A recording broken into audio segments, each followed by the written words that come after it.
Time now for This Week in Auto History.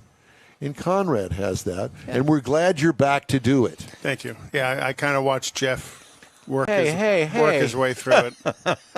Well, when you put it in a different language, yeah, I got to interpret it. There's that. This week in 1955, the federal government standardized the size of license plates throughout the U.S. Previously, individual states could design their own license plates, resulting in wide variations of width, height.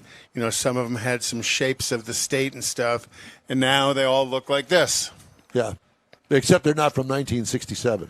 No, but it was, I think your oldest is 1961, so that is part of the standardized look. Yeah. In 1963, the Studebaker Brothers Manufacturing Company which was started during the Civil War, was the world's largest manufacturer of horse-drawn carriages. When the automobile came along, Studebaker converted its business from carriages to becoming an automaker, but the brand couldn't keep up with its competitors despite a 1954 merger with the Packard Motor Company.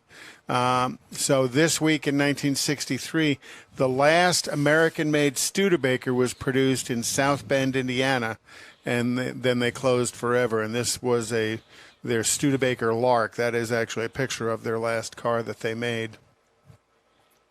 Studebaker made some creative cars. They actually made a Lark station wagon. I love it. With a movable rear roof that kind of made it into a freak. A bit of a pickup truck. Looks like a freak. No. The Queen of England had a Land Rover that had that particular. Well, you got to remember, Buick actually made something like that in the late '90s, early 2000s. I like it with a roof that would open up and allow you to stand tall stuff. What a dream! Like So did GM, and how did that work out for him? It sucked. In 1971, General Motors recalled 6.7 million vehicles that were vulnerable to motor mount failure. It was the largest voluntary safety recall in the industry's history. And then in 2015, Takata said, "Here, hold my beer. Watch this." Yeah. In 1979, the last Pacer was produced by American Motors Company. The bubble-topped Pacer was a reasonable, popular economy car, though its Jetson-styled body attracted flack from the car critics and stand-up comedians alike. What an ugly thing. There's nothing Jetson about that. I know. Anita Martini actually had one of those. We all made fun of her for it. And then in 2003 this week, Seattle preservationists loaded up the city's iconic Hat and Boots Texas gas station onto a tractor trailer to drive it away from the spot where it had stood for 50 years to move it into a preservation park.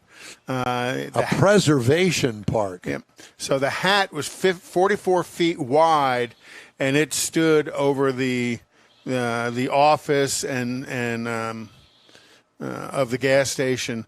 Each of the boots, one boot was the male restroom, the other boot was the female restroom. Oh, okay. Well, there you go. have it. Something a little different. All right. You done? And then in 1947, the National Association of Stock Car Racing was founded at the Streamline Hotel, which was actually the first picture we saw there, in Daytona Beach, Florida. Yeah, we noticed that it was the first one. Yeah. We're going, what is this about? yeah. Yeah. Okay. That is this week in auto history. Well, it was good. Very good. I enjoyed it. Is that motel still there? Yes. It is. The Streamline. It's been much updated. Well, I would hope so. Especially those mattresses. Woo. Hot sheet.